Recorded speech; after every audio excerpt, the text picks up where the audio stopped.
Support for Iowa Catholic Radio and Making It Personal is provided by Sarah Vocations Ministry. Learn more at joinserra.org. Making It Personal with Bishop William Joensen on Iowa Catholic Radio and iowacatholicradio.com.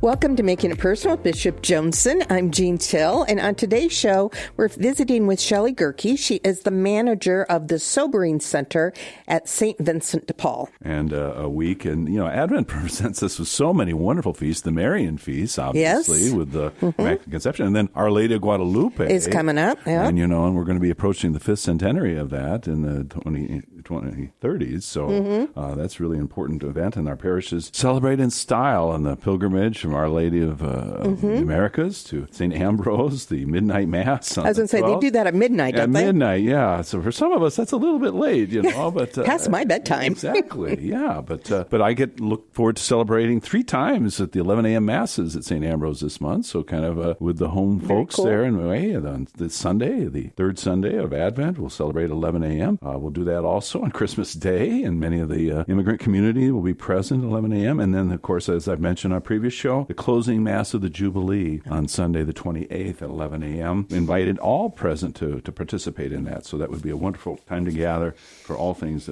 present there. But I think, hopefully people are availing themselves of the chance to experience the mercy of God and the sacrament of reconciliation and those ways in which we might find it difficult to forgive others, and the tenderness that God extends to us. We want to be able to extend that to others in that way. But sometimes we kind of have to wait on the Lord for ourselves, on our own heart, to come around in that way. Blessed Garrick of Igny, companion of St. Bernard, the famous saint whose words are so stirring for us. He reflects on the scriptures how hope long delayed grieves the soul, and desire unfulfilled brings it weariness. But still, Lord, your promise is there to strengthen it. In this the soul does not have just a bare hope, it overflows with hope. Hope mounting upon hope as trial comes upon trial, delay upon delay. And so in spite of the delay he imposes, I shall go on waiting for him confidently, because he certainly will come and will not be later than the most time of day. That really takes on flesh in a very real way. A couple of weeks ago, we had the 1-year anniversary of the slaying of Brian Thompson, the CEO of United Healthcare. Yes. And before that, Manhattan downtown Hilton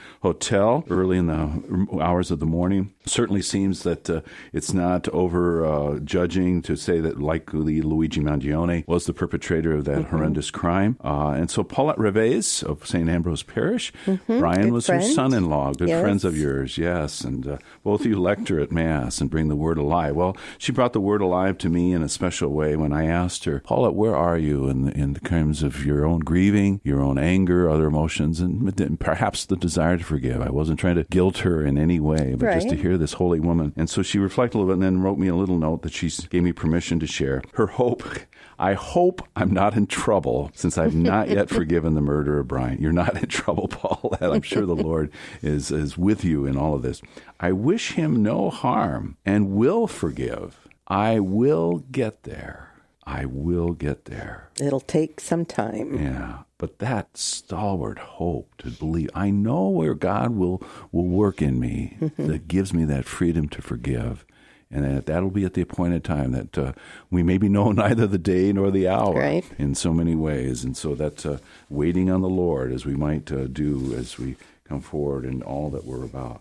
I also am kind of mindful of the ways in which poetically Czesław Miłosz, I've cited him before, Polish laureate, Nobel Prize winner, died several years and returned to Catholic faith before he died. But his poem, on the end of the world, that poem there, on the day the world ends, women walk through fields under their umbrellas. A drunkard grows sleepy at the edge of a lawn. Vegetable peddlers shout in the street, and a yellow-sailed boat comes near the island. The voice of a violin lasts in the air and leads into a starry night. And those who expected lightning and thunder are disappointed. And those who expected signs and archangels' trumps do not believe it's happening now. As long as the sun and moon are above, as long as the bumblebee visits a rose, as long as rosy infants are born, no one believes it is happening now. The world is passing away, and the advent of the one who has come and will come again will await him now in signs and mystery. We're going to take a quick break. When we get back, we'll be visiting with Shelley Jerke, manager of the Sobering Center from St. Vincent de Paul. You're listening to Making It Personal with Bishop Joensen on the Iowa Catholic Radio Network and the Spirit Catholic Radio Network.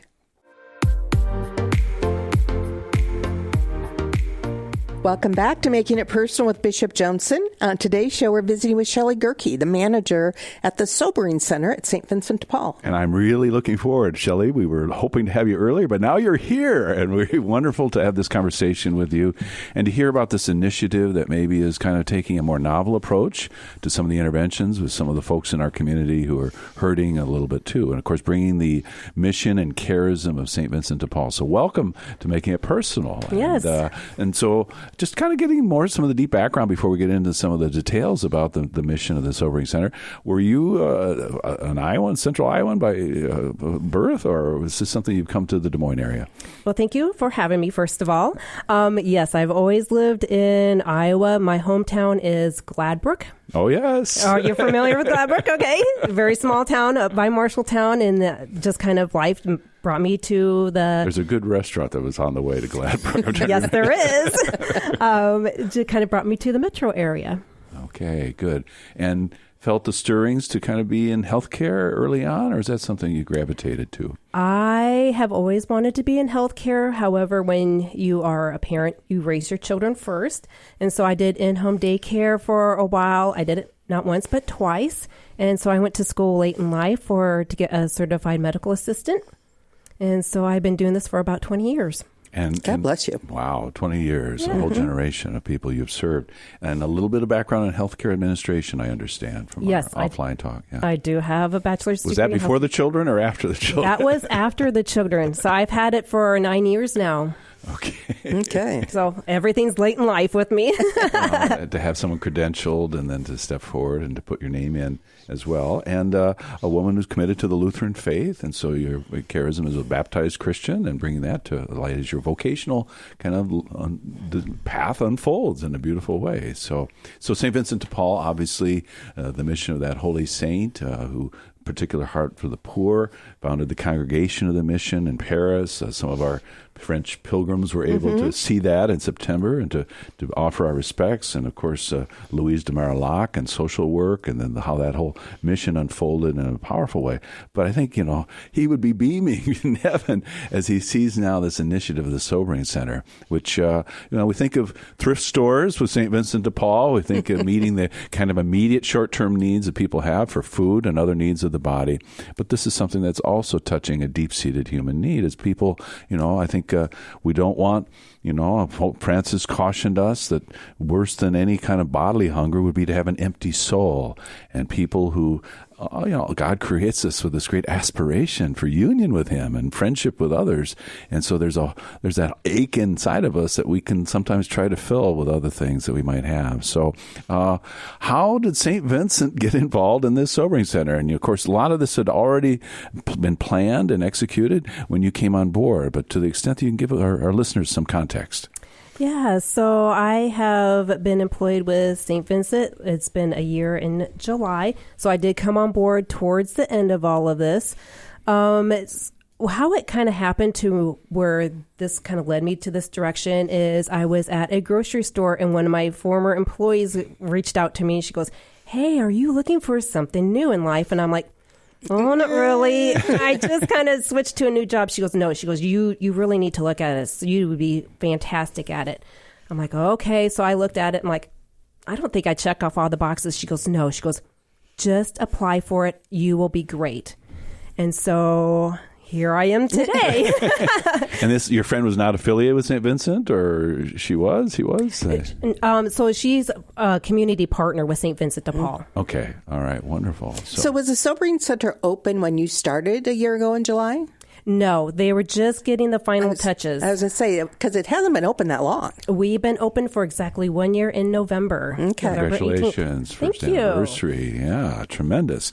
And they're just to the north of the property, the Basilica of St. John. Absolutely. And I think there's been a good collaboration even in terms of the parking lot. These could be contested things. But tell me, who are some of the partners that's supporting the Sobering Center? So who is supporting the Sobering Center is the City of Des Moines and Polk County. Polk County. All right.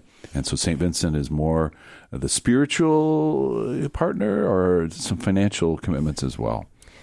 That is a good question. You can reach out to Steve too. Because like I said before. All right, I'm going there. Sorry. Yes, all right. That is my goal in life, is to learn the back part at the end of it. So. Well, the transformation of the space, it truly is an attractive place from the outside, but it's obviously what goes on inside the walls. So it's basically around-the-clock endeavor, or, staffed by various people, volunteers. What happens when somebody walks through those doors? Absolutely. So the team is made up of 28. It is they're EMTs, paramedics, or registered nurses. And they do come from different backgrounds. So we do have some within fire departments within the metro. We do have nurses that are with the medical examiner's office. And then we just have some that are going through schooling. So this is a great experience for them to kind of work with those who are kind of at the lowest part of their lives. And they don't need to always detail into like going out on trauma type scenes. So we are open 365 days, 24/7. So when the city's closed down because of ice, we remain open. And I know the other day our stores and our services were closed, but guess what? The Sobering Center was open. When I first learned about the Sobering Center, I assumed it was a kind of a shelter for folks that had an addiction issue. They would show up and then they would stay for a while. But this is just like a one night. Get them off the streets, help them get sober, and then refer them for other services. Correct. Okay. So it's not a detox place, or say, in the more long-term, kind of 14, 28-day program. Right? No, we are not detox. So if they come in for alcohol-type issues, once they reach below the legal limit, then they do have to meet with a community navigator and see how we can get them into the next steps or community resources. And then if it is for a substance, then they can stay up to a certain amount of time, so 23 hours before they have to leave. Okay. All right. Well, you mentioned that you open every day of the year, including Thanksgiving and other days. Absolutely. Does the traffic increase on some of those days as people maybe find themselves just left to their own devices? Fun fact is that when we were open last year during Thanksgiving, we were pretty busy. This year during Thanksgiving, we only had just a few people. So I think it just varies all the time. Okay. And with it being colder, we thought we were going to be busy, and we really haven't been as busy as what I thought we were going to be. Okay. All right. Yeah. So how do folks get to the Sobering Center? So they can get to the Sobering Center by the metro, within Polk County. They're like the police departments, EMS, mobile crisis. They can be a self-referral or friends or family. But anybody outside of Polk County cannot bring somebody into Polk County to use that service. However, if they are visiting somebody from outside of Polk County and they need those services, then they can utilize this. Okay. So do people walk in and say, I need help? Or somebody brings them typically? We have all the above. Okay. That would be D, all of the above. Yes, D, all the above. I won't try and play out too many scenarios, but let's say someone's picked up for OWI and on I-235 in downtown Des Moines. The police present them, and the person's intoxicated. Would they possibly bring them to your facility? Absolutely. They can go ahead and they can bring them in. And so instead of bringing them to jail, for instance. Exactly. So we triage them. We do some vitals. We breathalyze them to make sure that they are above legal limit and that they're going to be meeting our guidelines, as in we are all here to help each other. We can't be going after each other, and just we are here to help, and it is a free service. And once they usually hear that, then they are willing to cooperate. Okay. All right. Are you looking for a family member or guardian to show up on the scene as quickly as possible? Or a lot of times these are adults kind of on their own? So about 99% of those who we are bringing into the Sobering Center are guests. They are the houseless, so they don't have a next of kin, unfortunately. Okay. All right. So we just keep rolling with this, Shelley, but that there's the commitment of the staff that's there, and they've kind of themselves discerned that this is a good fit for them. Some working nights, some others, and the shift rotations that are there. Would someone have to be kind of docile, or if they're belligerent, is that going to be a kind of a deal breaker for them to be offered the Sobering Center services? The team is very understanding that if you're underneath a substance or alcohol, that you try to give them more than just one chance. So you kind of like work with them a little bit. And if they keep escalating or if they're just going to keep disrespecting others, then we have public safety on site. And so we bring them in and then they can go ahead and work with that guest. And if they don't want to cooperate, then we just have to ask them to leave. Okay. You know, Shelley, one of the things I found encouraging is that not only the help of the sobering center because of their addictions, but that, you know, they sometimes come without socks and shoes and coats, and that, you know, they're going to leave. You don't want to leave them in the same situation they were. Correct. Yeah. So we are St. Vincent de Paul. We have thrift stores, and a lot of the stuff that they cannot sell within the stores, they hand over to us. So we do have a clothing closet that is utilized by St. Vincent de Paul in Broadlands, because Broadlands is also in that same building.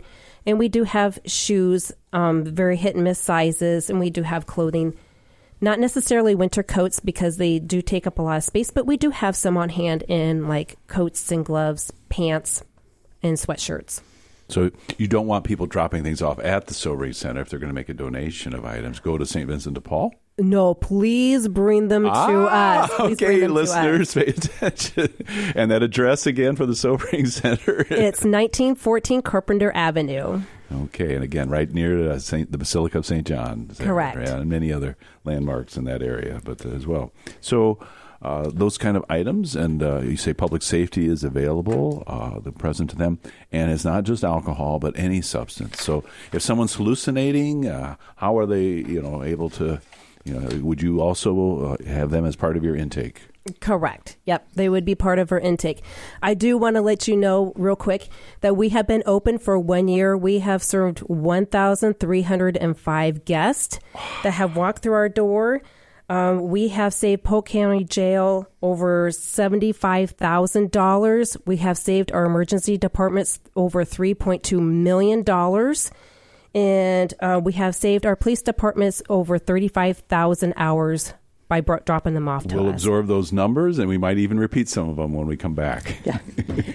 We are going to take that quick break, and when we come back, we'll continue our conversation with Shelley Jerke, the manager of the Sobering Center at St. Vincent de Paul. To find out more information about the Sobering Center, go to St. Vincent's website, svdpdsm.org, and then click on Social Services. You're listening to Making It Personal with Bishop Joensen on the Iowa Catholic Radio Network and the Spirit Catholic Radio Network. Welcome back to Making It Personal with Bishop Joensen. I'm still absorbing those numbers, Shelley. The 35,000 hours of police back on the streets. And we had Captain Ryan Doty here a couple of weeks ago, whom I know you know well and collaborate with. 35,000 hours and over $3 million for the county and all that. So it's not only on a spiritual and human scale, but the financial scale is just a pretty savvy and prudent strategy to pursue in this way. So. Yeah, absolutely. And we've also had guests who have said, if they go to the emergency departments, they just sit there. Well, we can watch them while they're sobering up there too. And then as soon as they go, for instance, if they're booked at Polk County Jail, as soon as they get out, the first thing they do is they need to look for whatever alcohol or substance that they're needing. So they said that kind of defeats the purpose of going to jail. Mm-hmm. Mm-hmm. Now, the community navigators, are they your employees, or these are part of the larger outreach that is there? And what would their formation be? They're skilled with all the possible resources. So we do have 2 community navigators, and what they do is they have that first point of contact with our guests once they are sober enough to understand what is going on. And we do offer them resources, and if they don't want to take the resources, maybe they're ready to go into treatment. So we try to get them that first step, and then there's some that are just like, I don't need anything today, but at least they know that we are here and what we can offer them. Mm-hmm. Okay. Because we work with several community partners. All right, so they're not just kind of being steered toward Broadlands, although Broadlands is a very capable institution to help them in that way. Correct. Some frequent flyers, people you see regularly. That we do. That's because they can't go to any of the shelters. They have been banned from there. Okay. All right. Does that test your faith? Does it test your hope? I mean, obviously the endurance of caring for people that maybe are self-defeating in some of these respects. So we do have a guest who has come to us from practically day one. He comes to us almost every night. And I did ask him to do a homework assignment for me. And if I could please share. Oh, please do. Please do. And so I wanted him to share with us what the Sobering Center meant to him. So this is a place for, in his words, he says, this is a place, it's a safe haven for people with addiction to alcohol. Everyone who works here is a medical professional, and they care deeply about their patients. First, no harm. They care deeply about inclement weather, which we're having that correctly right now. And we are always ready to provide us with what we need, whether it be a clean pair of socks, a shower, or a snack. These caregivers are here to help. I appreciate all their kindness and wish them to be happy and successful. Wow. And then he signed it. Yeah. Well said. It almost brings a tear to the eye. Absolutely does. Don't make her cry. Yeah, please don't make me cry. Yeah. So when you go to bed at night, you say, Lord, I have to do good work again. And sometimes you see the successes, and sometimes it's an act of faith for you. Absolutely. And sometimes our successes is just that point of contact, because everybody needs something in a different sort of way, and it's at their own pace. We can't push anything on them. Okay. Mm-hmm. Yeah. And as part of the referrals, I'm going out here without a net here, but possibly to spiritual resources, to possible ministers, if they have a faith community, whether it's Corinthian Baptists or anyone else, would that be a connection you would help them make? Or is that maybe for them and others to have? That you mean for our guest? Or, yeah, for your guests. That would probably be at their discretion. Okay. Mm-hmm. All right. Good. And I would imagine a sense of humor is an ingredient for your... I'll tell you what, the one letter that I just wrote, he has a lot of dad jokes he shares with us, and it helps makes the day go by, or the night go by faster. Dad jokes or bad jokes? All the above. Yes. 6 of one. Exactly. Oh, we could put him in touch with Father Greg Leach. Sorry, Father Greg. He loves his jokes. Well, thank you for what you do as a kind of beacon of hope there on Carpenter Avenue. And may others hopefully not have to avail themselves, but if they do, or a loved one that's there, you stand ready to receive and to help people find their way again on a pilgrim way where their own dignity and respect, the look of love that you reflect back, is obviously, I think, an extension of the presence of the one who came among us, who wants to liberate us from ourselves, Jesus Christ, whom we celebrate during this season. So thank you, Shelley, so much for all that you're doing and for your time today. Yes, thank you so much for having me. You're welcome. This has been another edition of Making It Personal with Bishop Joensen. Thanks to our guests and to all of our listeners in Iowa, Nebraska, or anywhere around the Midwest where you are, or where you may be listening to the Iowa Catholic Radio Network and the Spirit Catholic Radio Network. You can hear Making It Personal with Bishop William Joensen every week on Iowa Catholic Radio and iowacatholicradio.com. Support for Iowa Catholic Radio and Making It Personal is provided by Sarah Vocations Ministry. Learn more at joinserra.org.